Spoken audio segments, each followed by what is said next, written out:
I'm Zoe McDonald. I'm a senior print journalism major here at the university. I am also part of the magazine program here.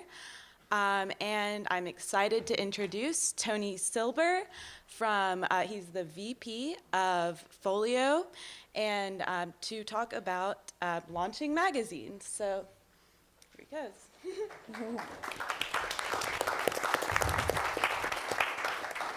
Thanks, Zoe. That was nice and brief, and the way these kinds of introductions should be, at least for me. So thank you.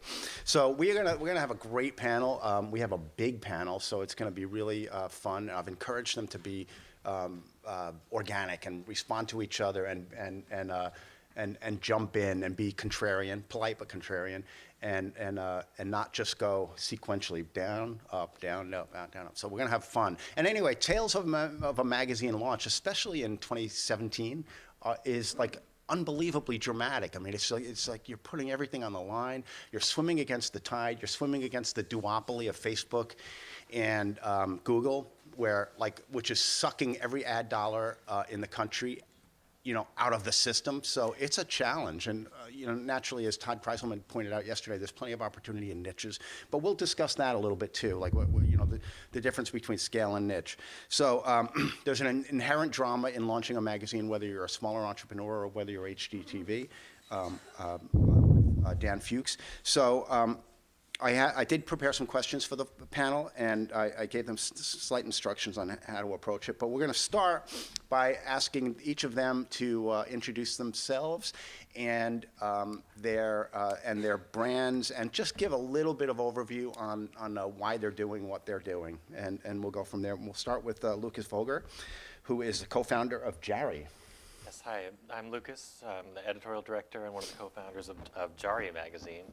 This is, our first issue is out on the table, and we actually sold out of our most current issue, but I brought one for show, and I'm happy if anybody wants to take a closer look at it. I said Jarry. It's like, that's my residual New York accent. So most people do that. Jarry is a twice-a-year print publication that speaks to, it's a food magazine that speaks to the LGBTQ community. So most of our stories focus on food in the end, but the lens through which we look at them is a person or is a community. And so in tangent with being a magazine, we are a very thriving community of people. So when we launched the magazine, announced through a Kickstarter campaign, it quickly became aware that there were a lot of people out there who were very interested in what we were doing but didn't have a community to latch themselves onto. So we were able to become like the go-to food community for LGBTQ people, and also launch this beautiful magazine. That's perfect, Lukas. But tell us what Jarry means. So Jarry, there is a vernacular from the mid-20th century, around the 1930s up to the 70s, 80s, and it's still kind of in use. It's called Polari.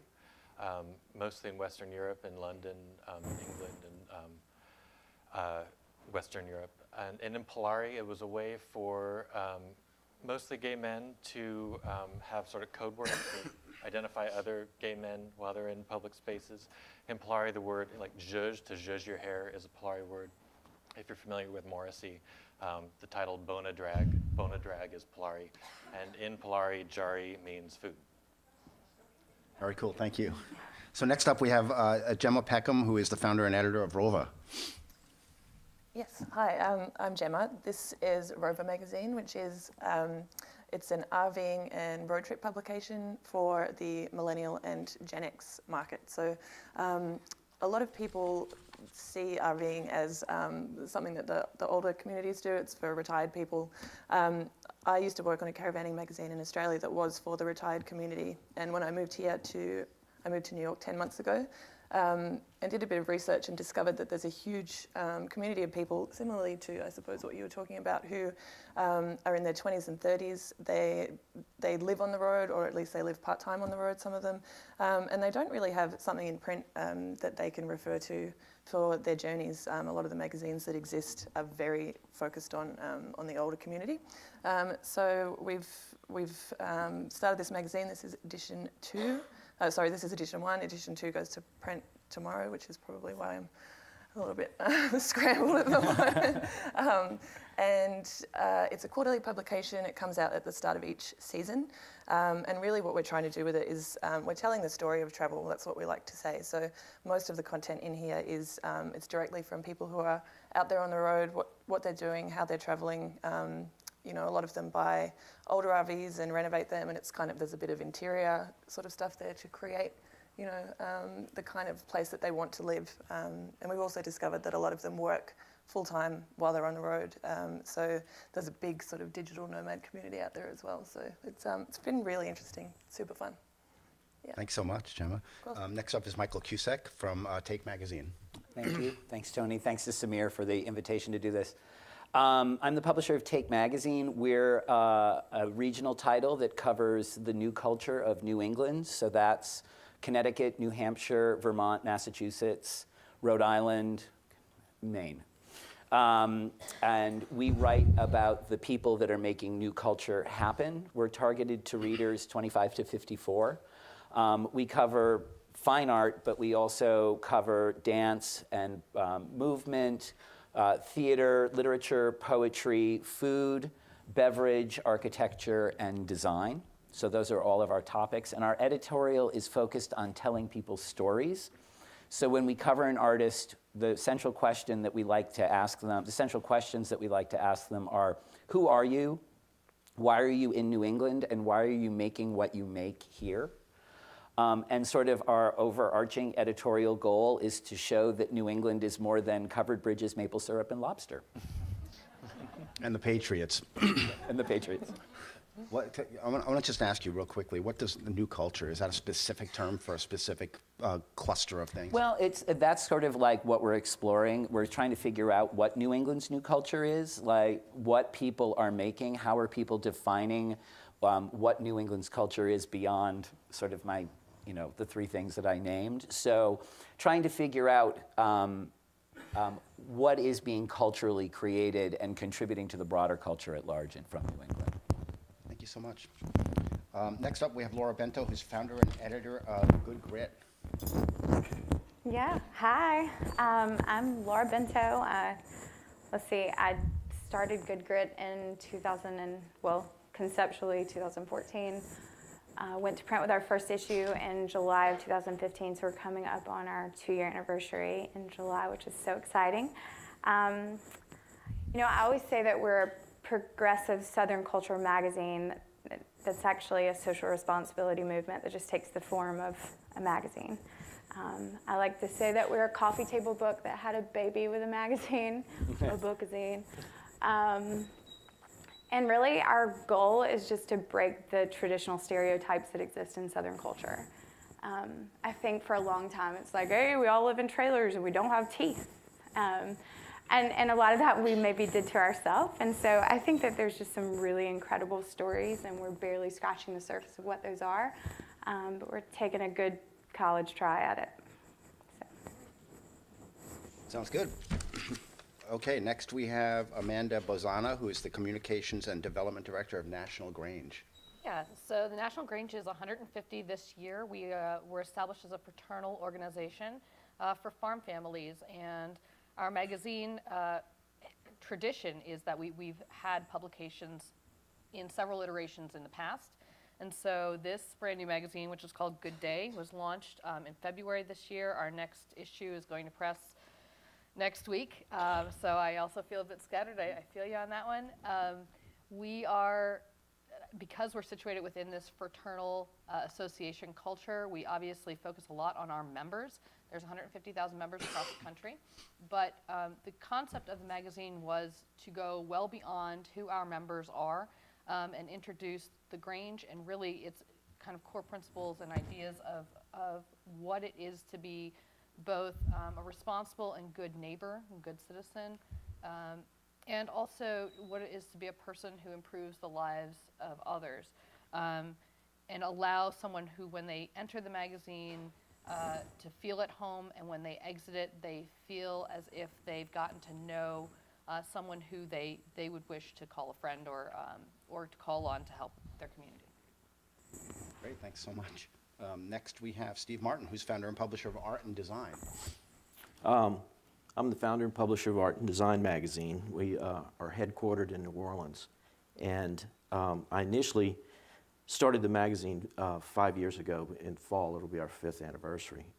Just in the last 2 issues, though, we've gone international. So we're now in 17 countries. So the focus has changed a little bit from when I first started. When I first started, I wanted to bring, because New Orleans is such an international city, but sometimes looked at as a provincial city, they really didn't have an elevated magazine platform, media platform. And I wanted to kind of elevate the New Orleans market to have a luxury lifestyle magazine that would compare to any other magazine like Town and Country or Vanity Fair. In starting that out, I had to build it from scratch, something from nothing, so to speak, in New Orleans. And so for the first 3 years, solid, most everything written about was either Louisiana or Southern Mississippi or New Orleans based. Since then, we've branched out and we're doing articles from all over the world. We're building teams in London and Berlin and New York as I sit here.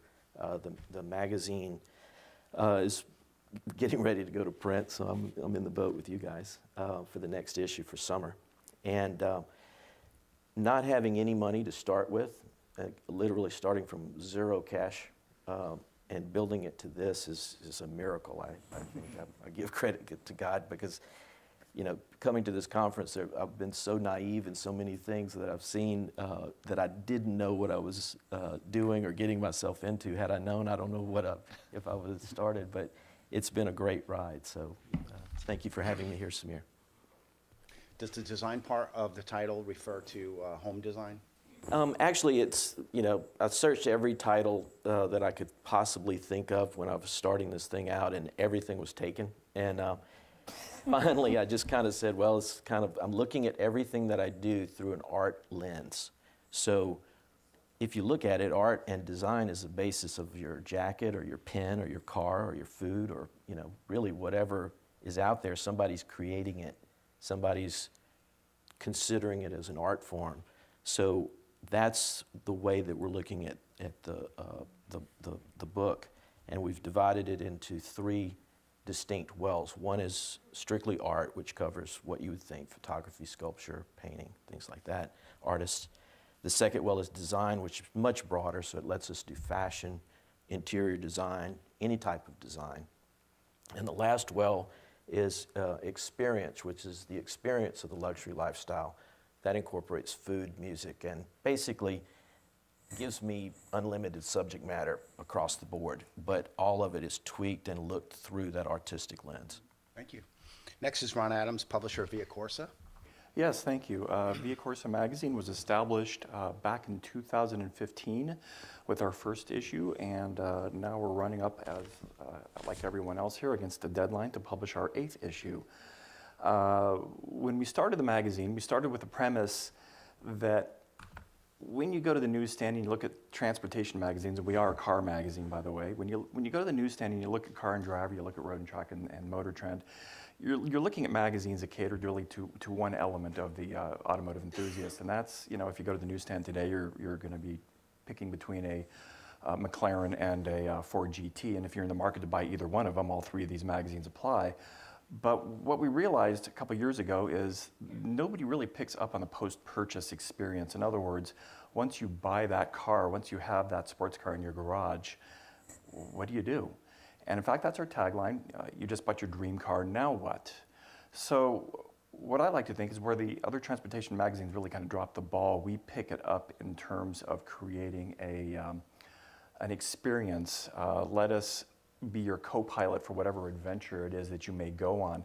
So all our editorial fits into 4 pillars, as we like to call it, which are people, places, events, and drives. And that's where we go around to the automotive community, the sports car community, and we talk to enthusiasts and people we've talked to, such as Billy Gibbons, ZZ Top was on one of our covers. We've talked to Jay Leno and his favorite drive. We have articles in this issue on Paul Newman, and of course we have issues on many more celebrities, and then common folk too. Places, well, we talk about places you go. Let it be a car museum or vintage building somewhere, anything that's of interest to an enthusiast, drives, just like any other enthusiast you'd talk to, the essence of really having a sports car or owning any kind of enthusiast automobile is to really take it on a drive, and we explore drives in every issue. And the last is events. You know, there are events all around the country, all around the world that we cover as well too.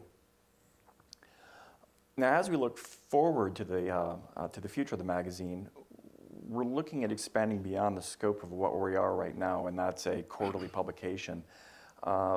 We think enthusiasts really need more than the print, and we're looking at expanding that into both TV production now and mail order. We're running our own events. We're doing sponsorship around the country, and really reaching out to the enthusiasts in more ways than just the magazine and what the magazine has to offer.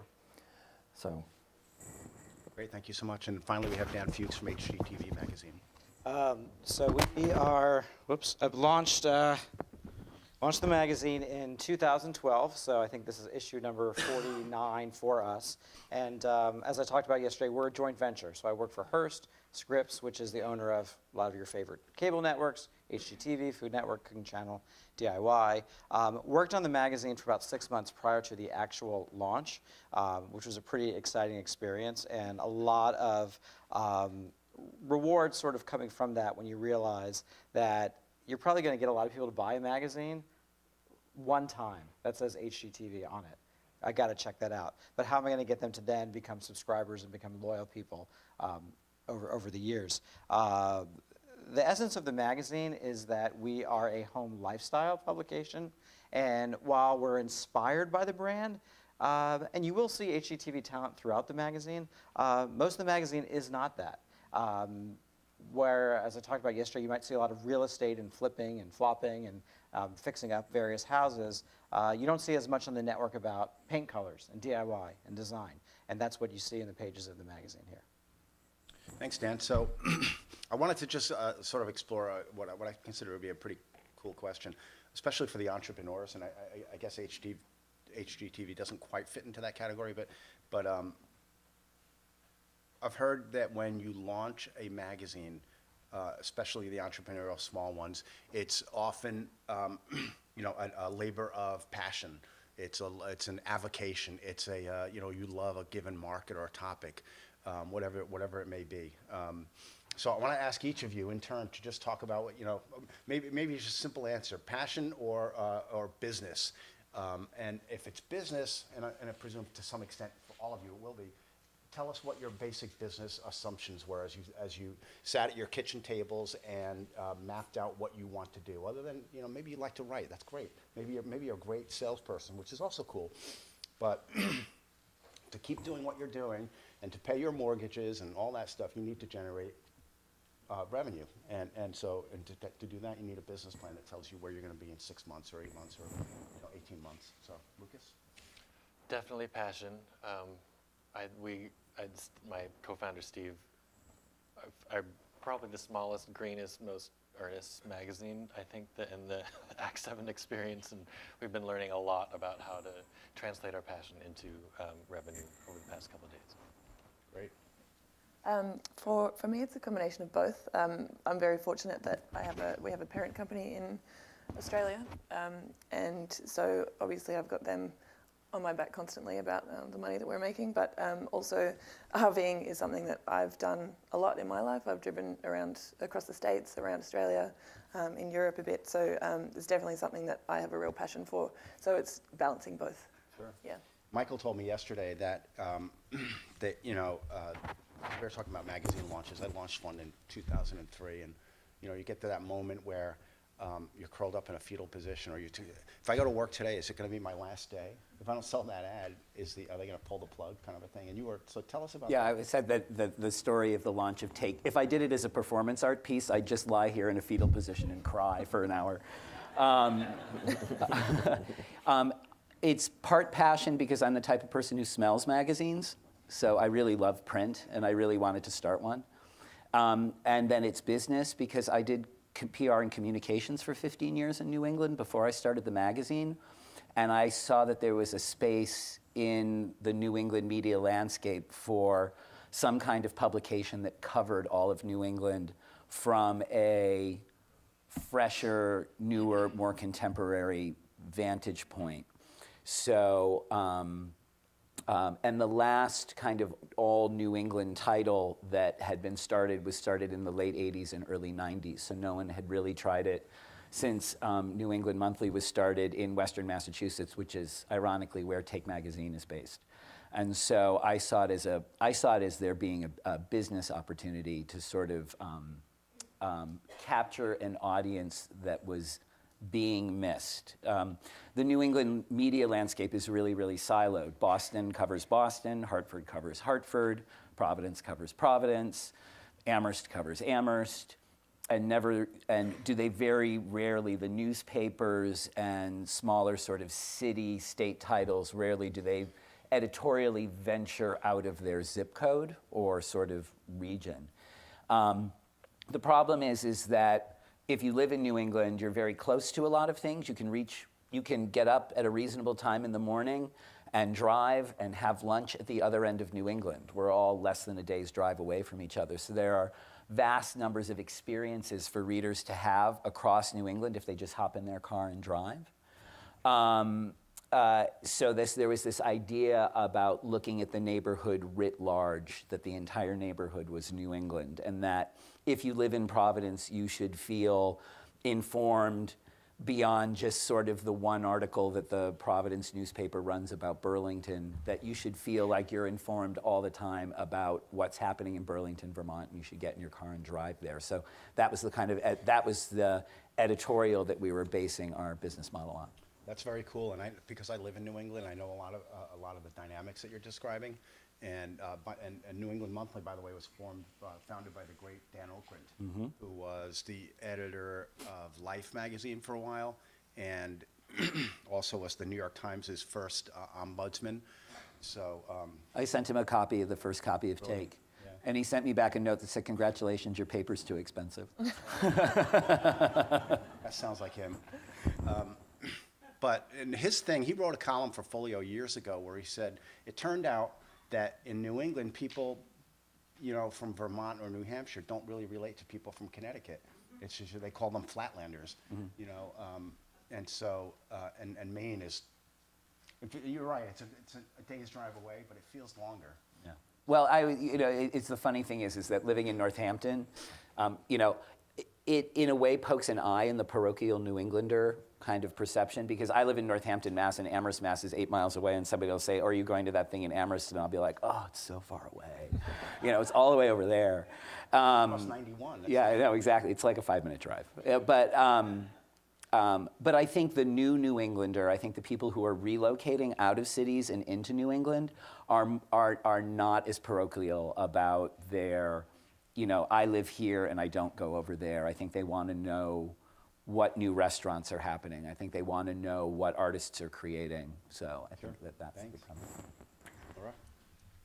So this is always a really fun question for me. I remember when Samir called me, and he invited me last year, and I was so honored, and I'm honored to be back.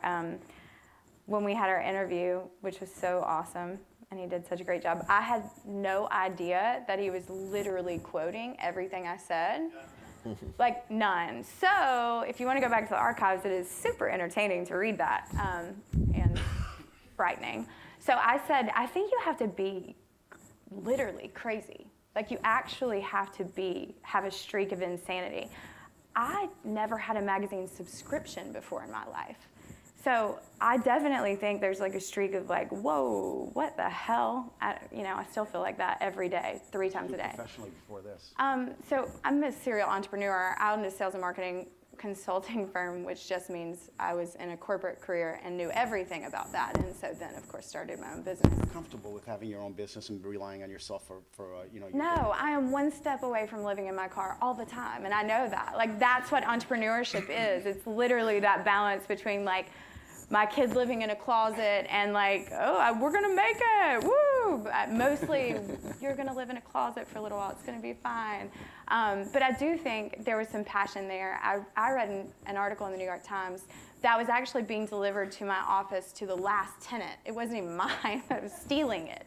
about the food movement. I'm from Savannah, Georgia originally and moved to Birmingham. And that's where I started my first business, which is only because I saw a bleeding market there and thought, oh, I can fix all these people, which, by the way, I could not. And so when I moved to Birmingham, there was this sense of revival happening, this revitalization and localization, and it was blowing up. Well, guess what? We invented that in Savannah. It was there when I was born. I'd never really seen it in action.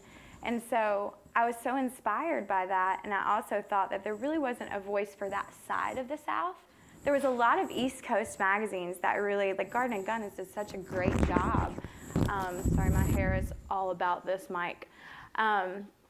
But I thought, wow, I'd never been to 30A until I moved to Birmingham. And if you don't know what 30A is, you need to just get a sticker, put it on the back of your car, join the cult, and let's just make it happen. We got to tell us what it is. Okay, 30A is the Florida Panhandle on the Florida side. So it's, so 30A is a road that's been, it's Seaside, Rosemary, Alice Beach. Anybody? Come on, whoop, whoop, yeah, hey. Also, the guy that founded Alice Beach, the guy crazy enough to give me money to start this magazine. I'm like, listen, it's going to be a great idea. I've never done anything like this before. I'm not a writer. I don't even know any writers. But I feel really strongly that I could sell this. And he's like, so he was smoking a cigarette and drinking a martini at the Garage Cafe in Birmingham, Alabama. I'll never forget it. He was blowing so much cigarette smoke in my face that I thought I was going to pass out. He's like, yo, the most liberal non-smoker I've ever met. Have you spent a lot of time in Europe? And I was like, no. Are you going to give me this money? Or have you looked at this business plan? And at the end of the night, he's like, I love Garden and Gun. I say we give it a try. And I was like, oh, God, thank God. Took 3 more months. But that's how it started. And ever since then, you think, by the way, whatever you think, if you're thinking this is the way for you, don't. But if you still decide to do it, then you should ask for 3 times more money than you think it's going to take. Maybe 4 times. Actually, ask for way more, 10 times more money than you think. Because you're really only going to get like a fourth of that anyway. Yeah, I totally agree with that. When I did the thing in 2003, I had people tell me, you're not asking for enough money. No, of course not. Interested. He gave me $50,000 more than I was asking for. I was like, no. He's like, yeah. So what the difference between Good Grit and Garden and Gun? We're more or Southern Living. Yeah, okay. So we're more, I'm going to speak from the people that I do business with most often. The comments that we get are like, ooh, you're like Garden and Gun, which is flattering, okay? I love that. So we're literally texturally gritty. Also been told, like, you know how much money you're throwing away on paper? But I don't care because I'm a paper whore. You're welcome, printers in the room. And I'm happy with my printer, by the way. But I would say we're an authentic, very approachable brand that's more of a storyteller, so. I love Garden and Gun, but I do think it's, for magazines of that variety, it's easy to fall into a formula. And I don't think, maybe they don't do it, but you can think over time, like a Men's Health, it's 3 things. It's sex, it's abs, and I don't know what the other is. Listen, it's taken... Yeah. Or abs. It's actually it's taken us, I still think we're finding our voice, Yeah. I think that was one of the things, if you start with no experience, then you're literally fueled on passion and ignorance and like $12, so you figure it out and then you learn. It took me about 8 months to realize, holy shit, I need to hire people that are way smarter than me. And I have no money to do that. So I'm going to get them involved by making them love what we do, and was fortunate enough to find people that would believe what we believed and kind of hop on board. How long have you been publishing? We're going to print with our 12th issue, so 2 years in July. Good. Very cool. Yeah. So Amanda, you're part of a big organization, I think, right? Yeah, so big organization with an asterisk.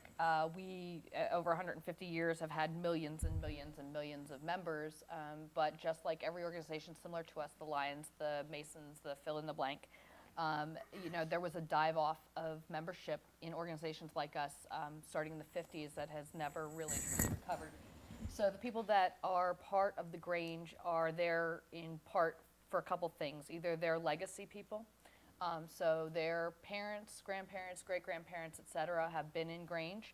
One of the people we featured, actually, who's a outstanding young person for our organization, she's 7 generations on one side and 8 on the other into the organization. So she doesn't have a choice. You are part of the Grange because you come from a community where there's a hall that is a place that was a gathering place, and all of a sudden the hall may have needed repairs or something like that, and you realize like how important that physical space is to you and your community. So just forgive me for even asking, but describe in a sentence what the Grange does. It's a fraternal organization for farmers, right? Right. It started as a fraternal organization for farmers, but currently in local communities it mostly does community service and outreach Like without the top-down approach. It's very grassroots. Nice. All right. Well, there we go. Like, you need to grab him, and we're going to Got a take some tractor bow? photos, and it's going to be great. And the last part is people come to the Grange now because they're interested in some part of this food movement, even though to be a Grange member, you don't have to be a farmer or in any way agriculturally driven. You are all Grange members by heart if you are, 1, good people, and 2, you like to eat. I mean, that's really kind of our thing. So, so we're part of this big organization, but by big organization, again, asterisk, my intern there and myself, our communications, all of communications, our development, all of developments, and a number of other things.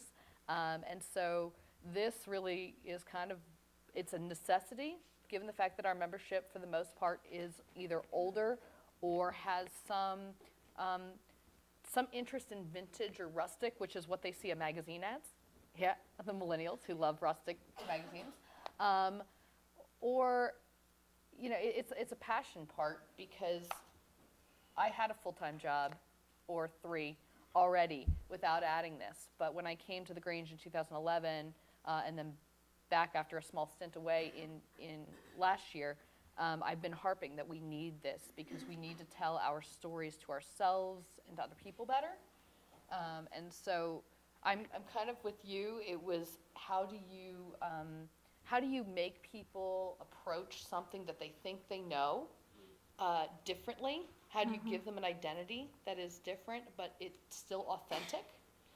You know, so you have an idea of what a Granger is. You have an idea of what a Southerner is as you close your eyes, and we have to tell that story in a much more interesting way. So this magazine is an attempt to drive the membership in Grange to a younger audience?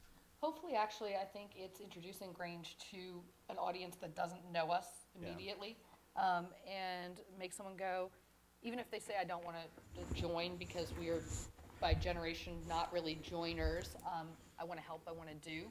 And that's a value issue that we have, is we want people to do good work for others. But the one thing I think is important to say for us is we own the word Grange. We have since the 1870s.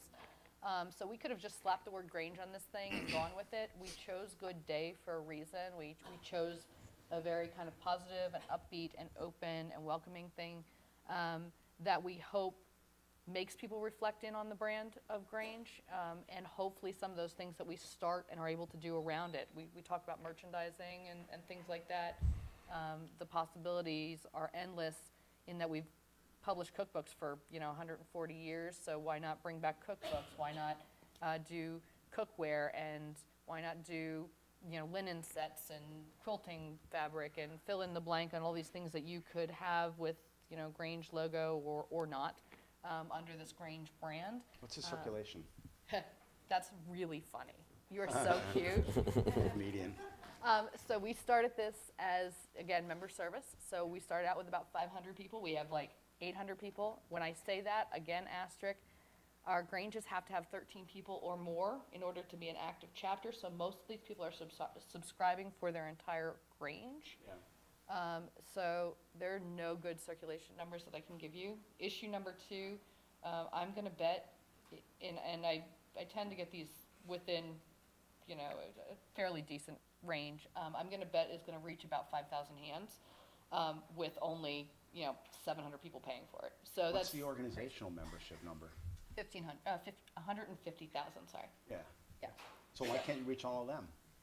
Because Grange members pay $14 a year to the national organization and whatever their state dues are and whatever their local dues are. So for example, in Maryland, where I'm a local member, I pay $30 a year. 3 of it goes to my local chapter, 13 goes to the state, 14 comes to national. And our members will complain in the worst possible way and threaten to not be members anymore if we raise it by $1 a year. It's the most ridiculous thing I've ever seen. If you ever start an organization, ever, if you ever do anything that remotely sounds like this, start high. Like, value yourself to begin with, because once you put that initial price there, it's just like your subscription price, it's just like your cover price. People will not want to move from that, no matter how much you give them or how little you give them. So anyway, we do a But $14 you know what's ironic, though, that subscription. every person in this room is a member of Amazon Prime, and yet Yeah. you can't get people to spend $1 more for your magazine? So this is $14 as well. Yeah. So they've literally doubled their investment in National Grange if they've subscribed to this, and it just is. Do you think It's- that's clientele? I mean, I Oh, think it's absolutely clientele. I don't think that you could. I wouldn't generalize that statement because I think like our prices have gone up. You guys will be fine. I'm just telling Yeah. you, if you decide to do this inside of a membership organization or something that already has an affiliation like this, or if you ever start an organization and you put a dues structure in, go high. Go high immediately, because you'll never get people to move off of it. Steve, passion or business opportunity? The definition of passion in the dictionary is the willingness to suffer for what you love. And I think any publisher in the room would agree that they've got an element of passion in everything that they do with magazines, because you suffer a lot sometimes. But business is ultimately the goal, because no matter how strong and how much you believe in and how passionately you are involved in an endeavor, unless it's sustainable, you can't keep doing it. So I applaud you for going and asking somebody for money. I didn't have the sense to actually do that. Oh, I'm asking all of you for money, actually.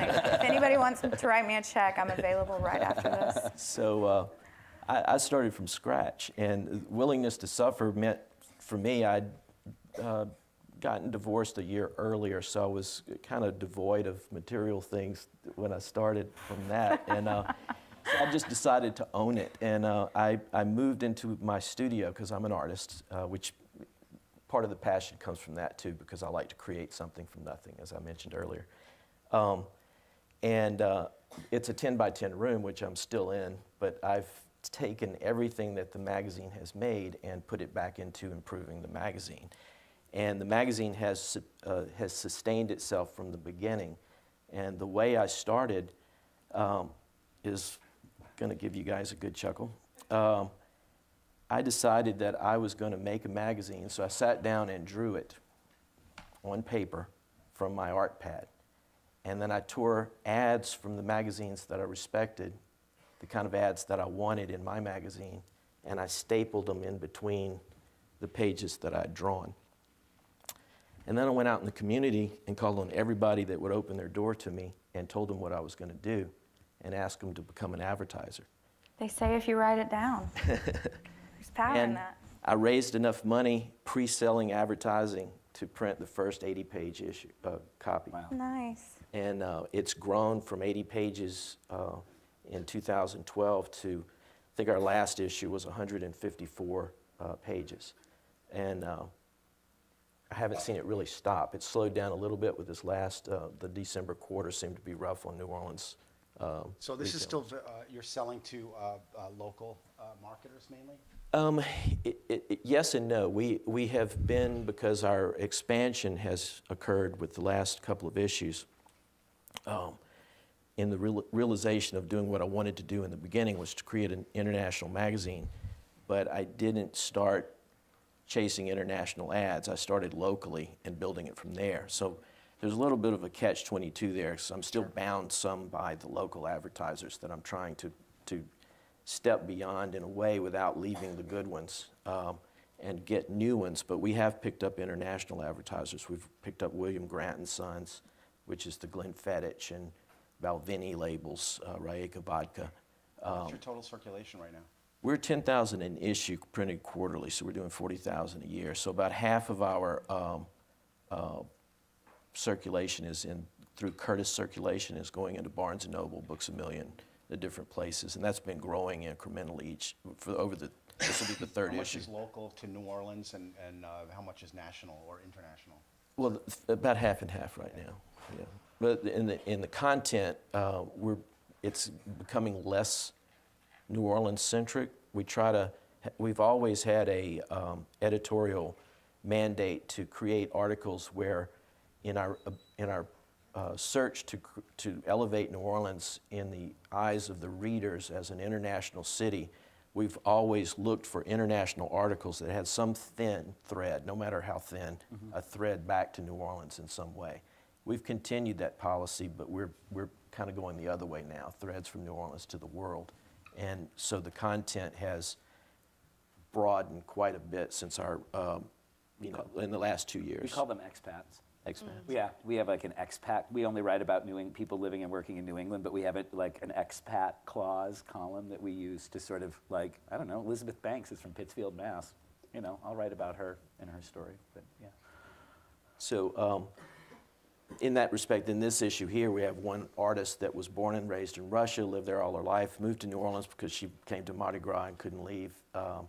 And then because she still has this kind of world view, she operates around the world, so she got a commission in Japan. Well, we were able to write about Russia, New Orleans, and Japan in one article. So that's kind of that's our cherry picking kind of article. But then we did something on Tate Modern and Elton John's photo exhibit. We get interviews with these people. So we're aggressive in going out and getting the stories and not doing canned stories. We're signing everything. We're signing the photography. We're creating it from scratch. Well, back to the question of whether or not it's a business or a passion, it undoubtedly began as a passion.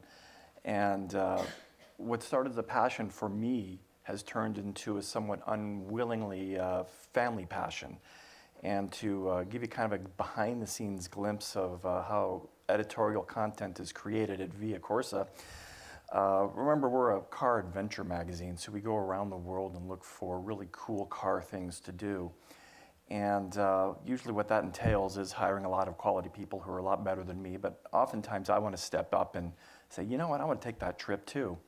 Family, pack your bags. So along comes the wife and the kids, and usually more often than not, the wife ends up driving. So we did a story on an inn in Yosemite where the wife ends up having to drive a Model T and a Model A Ford about 60 miles to Bear Lake and back, and I'm on the side of the road taking pictures of her.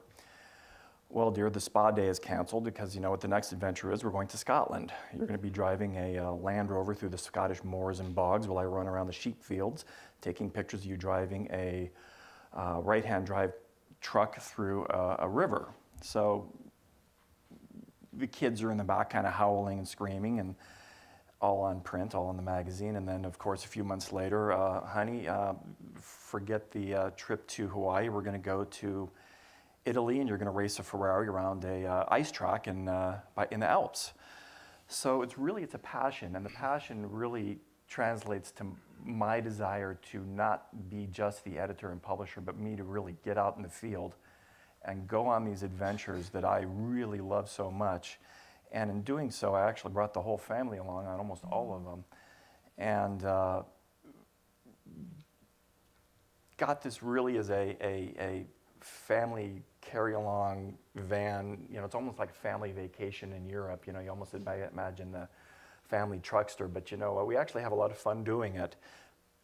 Really not looking at the business end, at least when we began. We really wanted to not worry about the cost or the business aspects of creating really neat content, and started with these first initial run of issues saying we're going to do whatever it takes to really bring really cool automotive adventures to print. And I'll be damned if I'm going to send someone else. I want to go. Are these trips sponsored by advertisers or car companies? That's a good deal. There are concessions made. Yeah. What happens typically is when we approach the manufacturers and say, hey, we want to cover you in a magazine, discounts are made, concessions are made, stuff that costs is discounted or free. But no, it's all out-of-pocket expense for us. But that's changing. You know, now as we're evolving as a magazine, and I'm having to stay more time in the office and have a larger contributor staff go out and create the content, I'm not able to go on these great adventures that I love so much. Barring that, I'm actually heading to Italy to run a 1,000-mile race in about 2 weeks. But let's forget about that. You say run, that's not a car, right? Or Sorry? When you said you're going to run the race? I'm going to run a race in Italy in a Ferrari in about 2 weeks. So we're going to... Okay, in a Ferrari and just running are really different. 1,000 miles running sounds terrible. In a Ferrari, I think I'd sign up. My wife and I are heading to Italy to race a Ferrari in Italy for 1,000 miles. But you know what? We have to start taking this adventure side that we really love, that created the magazine, and we are slowly moving towards, okay, we really need to focus on the business. We need to focus on our advertisers. We need to focus more on circulation. We need to focus on the business aspect of the magazine if this is going to continue. But still, my roots and my love and my passion are all about the content that's in the magazine. I wish I didn't have to spend too much worrying about the business side, but I have to more and more. But it's really the passion. You know what? We sponsor a lot of events. We go to a lot of car shows, concourses. Where we're there, we're meeting our readers, we're talking to them, and we routinely hear it is so good, it's so great that you're able to go live your passion. So it's absolutely 100% passion. Thank you. Dan? Well, this is very much a business. And I work for a very big company that partnered with another very big company on that. I'm passionate about the business and had always wanted the experience of working on a launch from the very beginning. And I had worked on 2 launches that had entered into phase 2. And one was Lifetime magazine, and one was the Oprah magazine. And the first one was in a little bit of a death spiral, and the second one was sort of on a rocket ship taking off. And sort of implementing and executing that business plan from a launch idea into its next phase. Sort of what you're talking about, which is, we're grounding ourselves in the editorial and the concept and the readership. Now we got to really sort of elevate the economics of it. But at the same time, even if it's a multi-million-dollar launch or one that you're doing with your own money, there are certain levels of responsibility. And there is that, I think about yesterday and the commentary about never give up. That first issue does have a deadline, and it will go to press at a certain time. Mine was a little different in that, my boss has said to me, you will have 50 ad pages in that issue. And I believe page number 50 came in about 2 hours before we were sending out the decks to make way for that to happen. But the interesting thing, whether it's an already established brand or brand new ones, is the benefits are all here, or the driving force behind is that there are all these white spaces that we don't think exist, because we look at a newsstand and we see 7,000 magazines out there, but it is still striking. And I work for a company that owns 3 really successful shelter magazines in Elle Decor, Veranda, and House Beautiful. And this magazine was not going to be a shelter magazine. It was going to be a home lifestyle magazine. It was going to be more fun. It was going to be more accessible. And with that in mind, the one advice I got, and I think we probably all, whether you have a boss or you're your own boss, which is you have to stick to that positioning from issue 1 through issue 50. Because if you waver dramatically from that, your readers will sense that and they will check out. Your advertisers will absolutely check out too. You told me you were going to be home lifestyle. Now I see you doing this. There is a certain commitment, and I would agree, a certain insanity to following through on the launch and taking it to the next phase. Can I add one thing? Yes, sir. So with Jarry started as passion. It certainly is passion without a lot of thought for finance, but I worked in book publishing for 10 years, and where I started in that industry thinking I'm going to edit the next Ernest Hemingway or whatever, and instead it's diet books, or it's user manuals and stuff like that. Just realizing the value in niche publishing with books, that you can always find something that hasn't been done before. And with Jarry, I knew based on my experience in food and my experience in books, there's a historical precedent for a magazine for LGBTQ people who love food. James Beard was a gay guy. Craig Claiborne was a gay guy. If you don't know who they are, Craig Claiborne was one of the most prominent restaurant critics. James Beard made American cuisine a thing. Richard Onley, who inspired Alice Waters and has had an incredible impact on American cuisine, was also a gay man. And being aware that these were queer figures and their gayness or their queerness is sort of a footnote to their legacy has always been really interesting to me. And then becoming aware, as I am participating in the food media landscape, of who I know as food photographers, as writers, as personalities, as just, there's a community there that hasn't really been tapped. So it started from passion because like I very much wanted this magazine to exist, and I very much wanted to read the magazine, but I also knew that there was an audience for it. So it's not, we weren't just like diving off of a ledge. We knew that there was opportunity. And you wrote a business plan and all that. Yeah. That was the worst part. I wrote a business plan that you could literally put on that table and we could set it on fire and the ashes would be there, and I think the ashes would be better than the original version. I mean, and it was I thought it was really good. Now I look at it and I'm like, why did anyone give us money? Thank God they gave us money, but y'all can all still write me a check. Laura Bento. I came up with the idea. I was working for an alternative weekly newspaper in Massachusetts, and we had launched a regional magazine, like a regional arts magazine, sort of for very small regional Western Mass title. And then we did a wedding magazine for Western Mass. And that's where I got ink in my blood, as they say. Like I got into the business, but I didn't want to be a journalist. I wanted to be on the business side of that. And that was 2008, and it was owned by Tribune, now Tronc Company, which was a good company to work for at all at that time. And so everybody was getting out of that newspaper. And I thought, I'm going to go start a magazine, and I'm going to write a business plan, and I'm going to do like the next kind of Western Massachusetts, Connecticut arts magazine. And that was in 2008. And I took my mother's English, and I took her home to visit her family, and we watched the entire economy go in the toilet while we were on vacation, and I thought, I'm not going home to start a magazine. Like, I'm just not. And then all of those, so Take was an idea in 2008, and it kind of lived in my head for a really long time, as then like I watched all of these legacy magazine titles just fold one after another in the recession, and I thought, I'm never, ever going to start a magazine. I'm never, ever, ever going to do this. And then, the thing that got me to sort of change was not actually print, but it was digital. iPads were born, and we were all going to buy 8 million magazines on our iPads. And I thought, there's a business model. And it got me to like start looking at a business plan again. And then the iPad thing, like that burned bright for about 35 seconds. And then it was all of the great independent magazines that seemed to be coming out of Europe, out of England, like all these great independently published magazines where there seems to be this ecosystem as well as sort of a social support system over there, like blogs like Mag Culture, that really sort of support all of that independent media making. That really inspired me to start looking at print again and writing a business plan. But it wasn't until a friend of mine who's a business professor at one of our local colleges, he's an old friend of mine, we'd worked on a number of projects together. He and I were having a beer, and he said, am I ever gonna read Take magazine? And I said, probably not, because I'm never gonna write the business plan. Like, it was the worst project in the entire world to start. And then he was like, no, you're gonna write a business plan. And he called another friend of mine who's sort of like an internal innovation expert at an insurance company. And for 6 months, every 3 weeks, they stood me at a whiteboard in a conference room in one of their offices and beat Take Magazine's business plan out of me. I wish I would have had somebody beat me for mine. Yeah, Probably would have been better.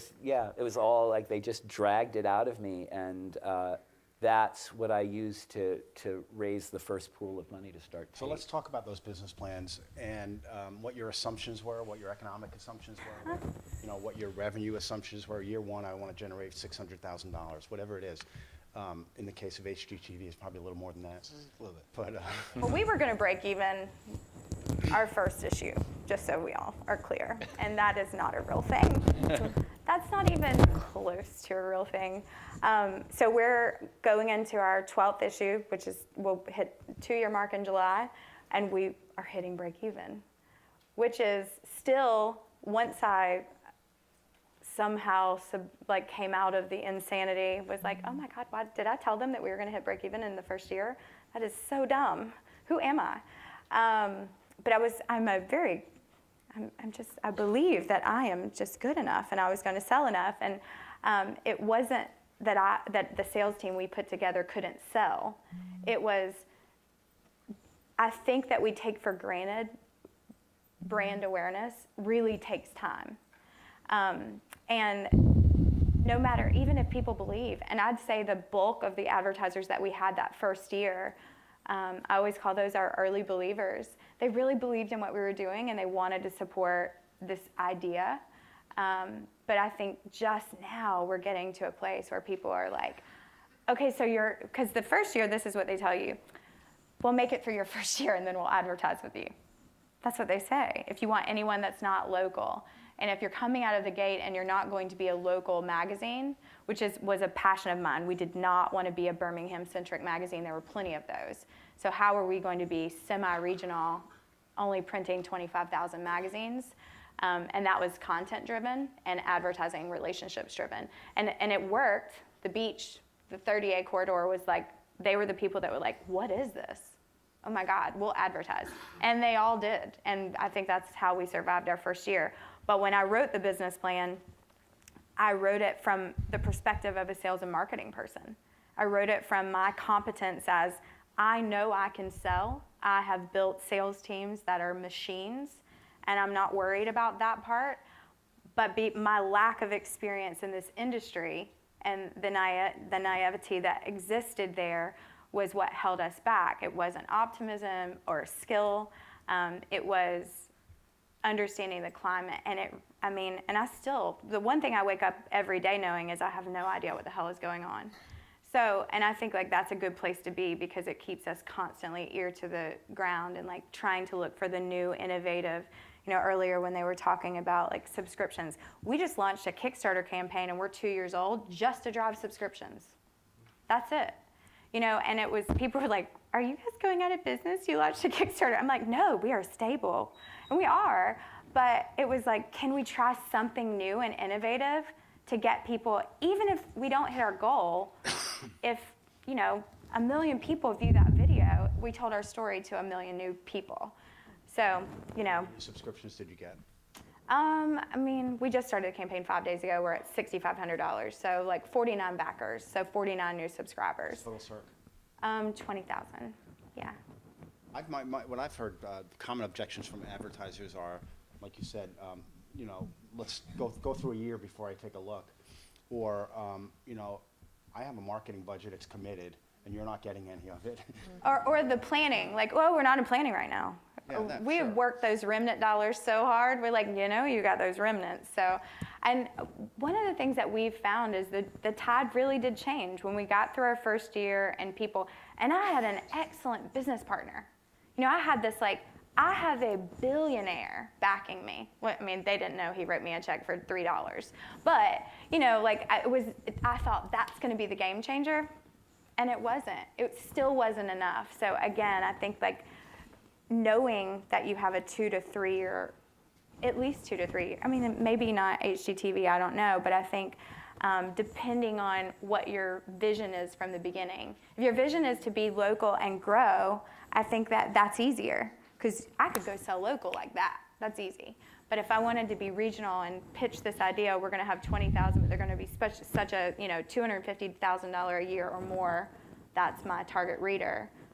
That's hard to sell without data to back it. Well, I was just going to say, for me, it's kind of because I'm working for a parent company in Australia, which means that I do have financial backing, which is fantastic.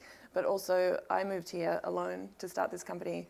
And started this with just me and my computer and a desk in an office in Brooklyn. And so I'm coming from both sides of it. Basically, the business plan for me came from our parent company, and they sort of dictate to me. They said, we know you're there all by yourself. Hire some salespeople, sell some ads, and make $500,000 a year. And that's their expectation of us for the first year, and that's definitely not going to happen, but we're very lucky. Definitely not going to happen, but we're lucky that, I mean, I'm lucky that we have that backing. Do you see the trends? Did the trends suggest optimism? Definitely, yeah. So we've increased ad sales on the second edition by probably about 20%, which is great. And we're also getting some really fantastic feedback from the advertisers from the first edition and readers as well. We're getting lots of great just emails coming in from people who've picked it up. What's your page rate? Pardon? What's your page rate?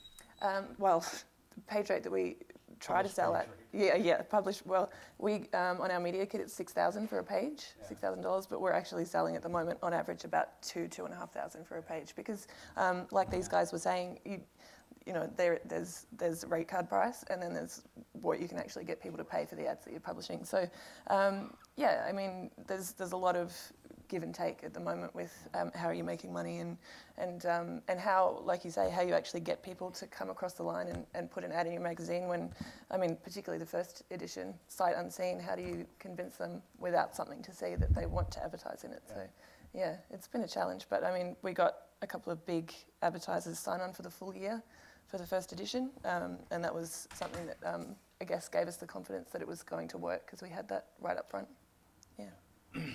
So who else wants to talk about their business assumptions and their performance against that, the size of the organization now, and you know how you're doing it? I love to hear these advertiser reactions too because I've kind of been through them all, and you know you definitely know. Sometimes it's very positive, and you walk out of a sales call and you just feel like you're walking on air, and sometimes you don't. Well, yeah, there's the people that say, wow, this is amazing, it turned out even better than we expected. Then there's the person that says, we're on page 51 and we would have liked to be on page 35, or, you know, that kind of thing. But the response, I think, in general, for us at least, has been pretty positive in terms of the quality and stuff. I mean, ad agency versus you're selling to just a normal, that's like a totally different experience. You sell to agencies more? I mean, I will sell to anyone. I mean, you know, but I think like ad agency, it's an easier blanket. You send them the media kit, they're in planning, they're not in planning. It's identifying, like for us it was, let's identify the advertisers we want and be very intentional about going after them and making sure that their story aligned with our story. Just on that, would you take advertisers that don't align with your brand?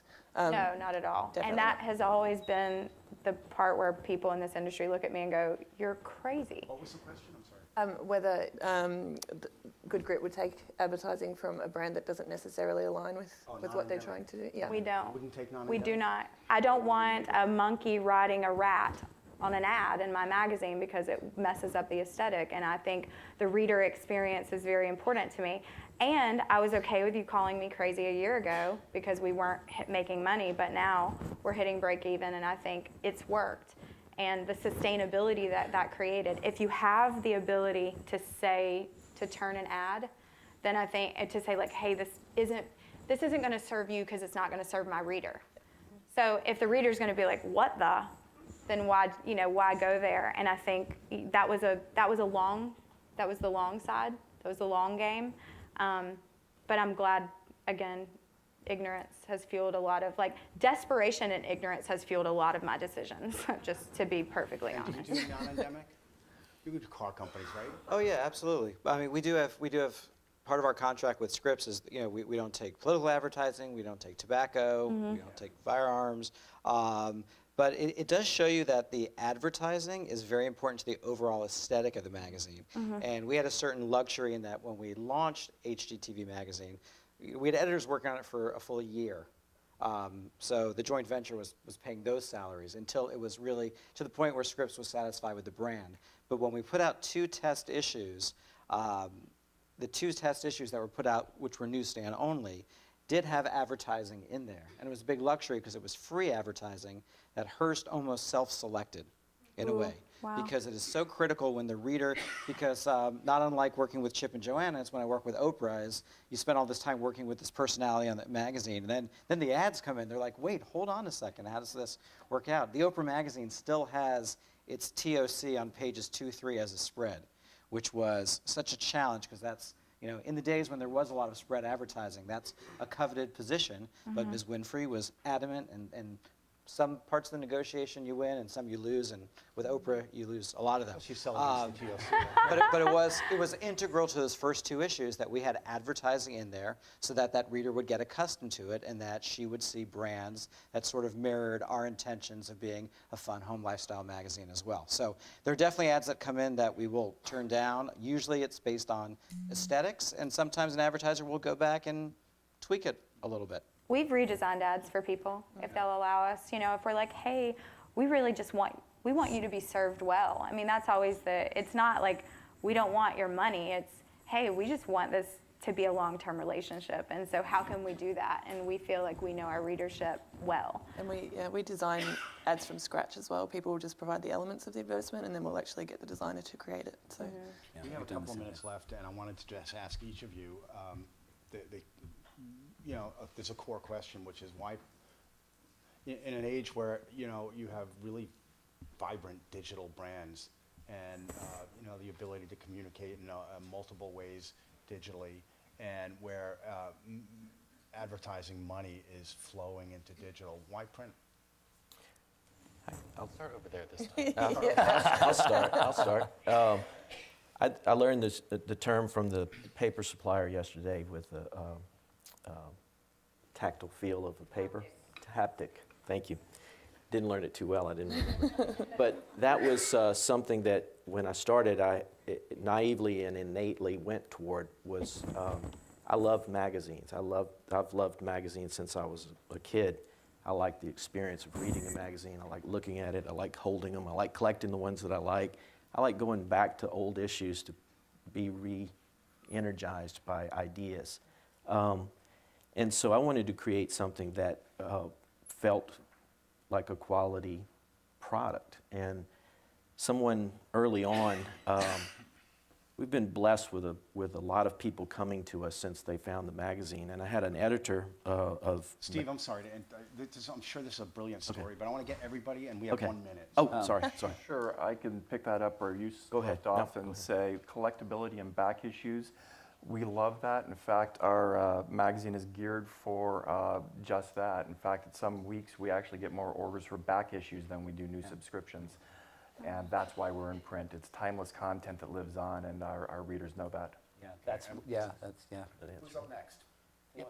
We had done digital, and our audience is just not digital natives for the most part, but on top of that, there is almost no better way to engage and tell the story of people helping people than something that they can feel, because they're feeling here, and they're feeling here, and they're feeling here.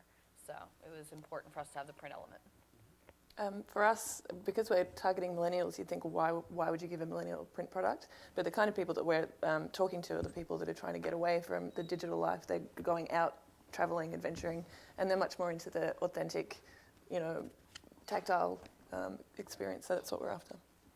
Yeah, I believe in screen fatigue. Yeah. I believe that people just can't process everything on their phones, and I'm betting on screen fatigue. Yeah. Grit, by definition for us, is relentlessly pursuing something even if you have every reason to give up. I certainly could be making a hell of a lot more money than I'm making and then doing this, but I think for us it was old things were becoming new again. And we believe that we're bridging a gap between 20-somethings and 70-somethings in that quality never goes out of style, ever. So. Dan? And the big brands, all brands want a tangible manifestation of that brand.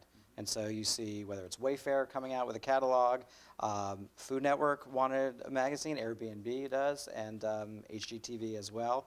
And we're the proof point for that. 90 million households watch this network. Hgtv.com has 12 million uniques every month. We have a very successful, profitable print product coming from the same brand. I think we work with a lot of contributors who got their start and probably make most of their money doing online stuff as writers or influencers or whatever, and they all just want to be in print. Like we don't have a lengthy history yet working with advertisers, but you can still get, for us, we can get a lot more money out of print stuff than we can digital stuff, which just kind of speaks to, it has a lot of cachet, and I mean, I like everyone else, I just love books and I love print and I want it to last forever. Great. Well, thanks so much, panel. You guys were great. Thanks.